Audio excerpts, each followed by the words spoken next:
Reflecting a lot on the scandals that have been in the news and part of our lives as Catholics for the last couple of months. And I think that we've moved, at least I know for myself, and as I hear and talk with all of you and listen to other people from around the country and try and read things and stay up on things, it feels like we have moved through a grieving process, and rightly so. It's been shock, sadness, those stages of grief, and I think we're just now kind of coming out of the first stage of that, right? Again, which is that sort of shock, sadness for all of those who have been harmed and so forth. And I think the question that a lot of people have been asking, and in fact I had a parishioner from St. Paul's come in and meet with me this week, it was a great meeting.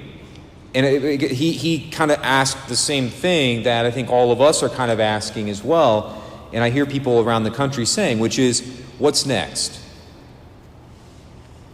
And that's not to say that now we're done with the sadness, right? Now we're done with any of that, of course. That's always going to be there. And the victims, and we continue to press for transparency, accountability, all of those kinds of things that we've been talking about from the beginning.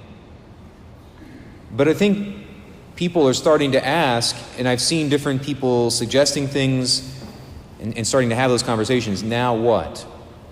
And I'd like to propose something for us as a parish to do and to work at moving forward. Before I kind of get into the heart of the proposal, I want to look at the gospel today because it's relevant to that, and also the first reading. I think one of the confusing things about Catholicism for people is people want to know, even as Catholics, let alone the people that are outside the church, people want to know what are the core teachings of the church? And what are the things that are changeable? Right? What are those things that are not as central, not as core? Right? What are those things that could come or go and Catholicism would still be the same? And what are the things that are at the very engine, the very heart of the matter for Catholics? We hear this brought up, this issue referenced in the first reading. First of all, God says, here's the law, don't add anything, don't take anything away. This is the core of the law, the teaching that God is giving to his people. And we see, though, at times, people do add things on top of it.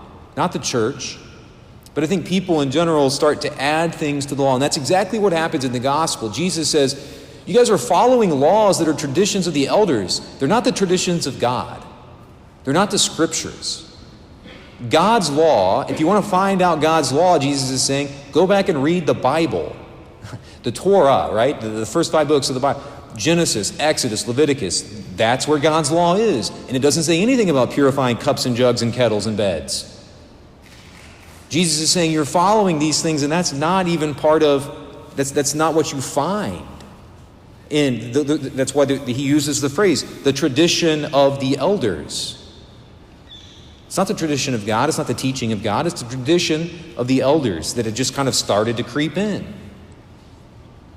And we see that even sometimes, I think, not from the church per se, but from the way Catholicism is lived and practiced and handed on in families and so on and so forth. Sometimes things get confused about what's at the core of things and what's not. And I can say as a cradle Catholic, that was the case for me.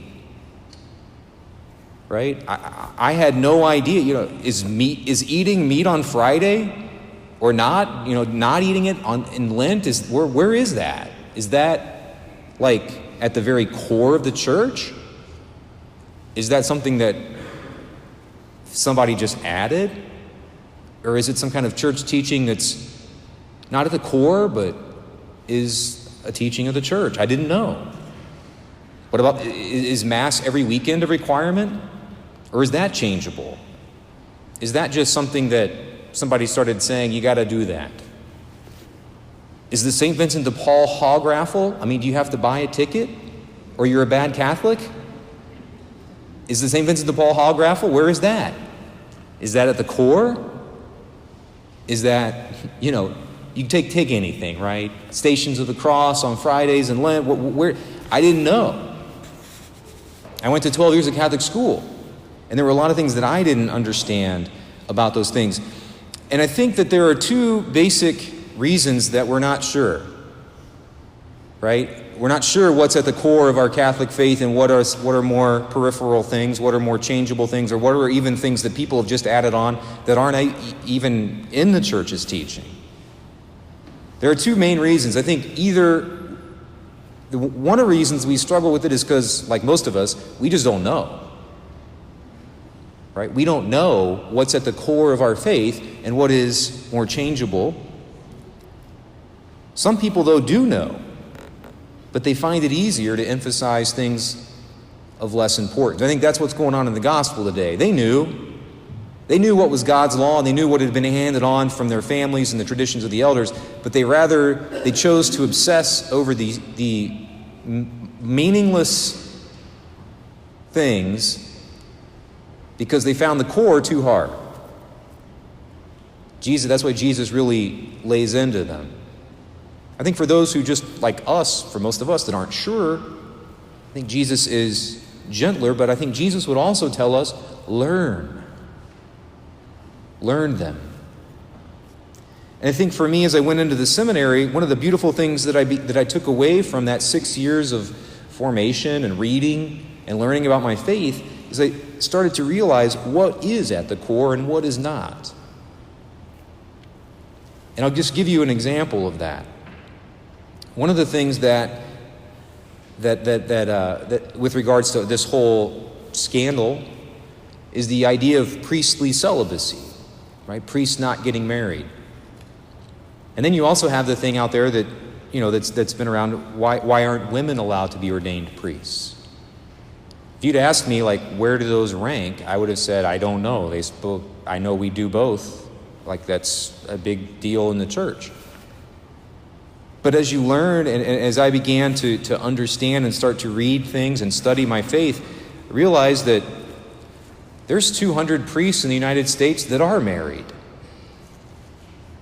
Celibacy is not something that's at the core of the Church's teaching because there are lots of married priests. I had no idea.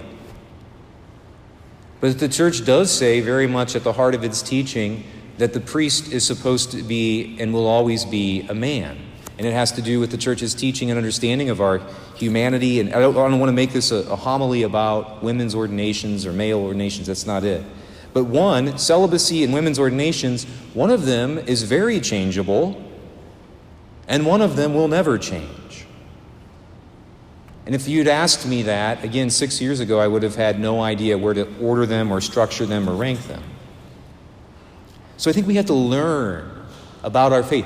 If we see these issues that are going on and the different things that are out there, as we start to think about solutions, I think we have to realize, I realize I have to read things, right? I have to consume. I read all the time, and I'm learning all the time, and I continue to grow in my faith, and I continue to dive deeper into my Catholic faith. And if I have a question, I go seek the answer out. I think that's a big thing for me now too. There's all the time I come across things, I'm like, I don't really know that. Let's go find out.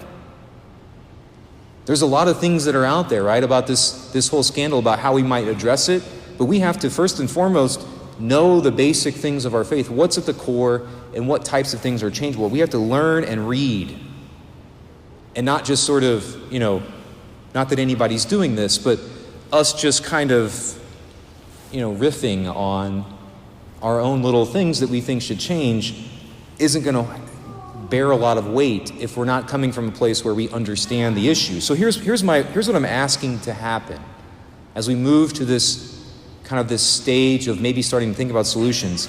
I want to ask, and this came out of that conversation with that parishioner from St. Paul's. I know other parishes are doing this around the country, which is awesome.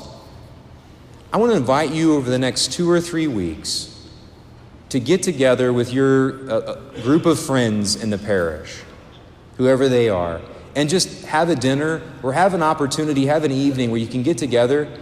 And I would love it if you all just started saying, what can we do? What needs to change? What would a renewed and revitalized church look like in, first of all, Clay County, Indiana, what would that look like? What are things that could be done differently? What are things that we could change? What are things that we could bring in that we're not doing, that we should be doing? What are things that we can restructure? What are things that, what are things that we've added on that are unnecessary, that are the traditions of the elders? Are there things that we need to do to get back to the core of what's of our faith that we've been neglecting? What do we need to do? And I think everything needs to be on the table. There's no bad answer. I think in these discussions among parishioners, and I know some of you have already started to do that. I'd ask us to be really intentional about it and really make that happen. And then what I'm asking is maybe 2 or 3 weeks from now is to have some kind of an open forum here in the parish, an evening for those who want to come and just talk about the fruits of what's come out of those conversations, right? I think we have a real strong need, I think, for the laity to become even more steeped and educated in our faith, but the laity then, so that the laity can then be leading the charge for renewal in our church, our parish, our diocese, and the church around the world, right? I think that's going to be a super critical thing. So I ask us to invite that. And I don't know what will come of that. I don't imagine that. I don't have the Pope's phone number, I'm not going to call him up and say, hey, Holy Father, our parish has all the answers. But I think it's a helpful process for us to, first of all, just learn from each other, right? To share ideas, to help educate each other, but then to also just kind of get together and say, okay, we see the mess, we see what's happening, what might change? What are some things that we could change? And I think that would be a really helpful next step. I invite us to spend some time doing that. Of course, we know that which is at the heart of our faith, which is Christ in the Eucharist and at the Mass. We focus on that, we can then work our way out from there, looking at and examining and combing through and saying, what can we do differently? What can we do to continue to help the whole world see what's at the center of our faith, which is Jesus Christ in the Eucharist? We pray that He might renew us in our faith, that He might renew our parish, our diocese, and indeed the whole church, remembering and knowing that we have to be anchored to those things which are at the core of our faith.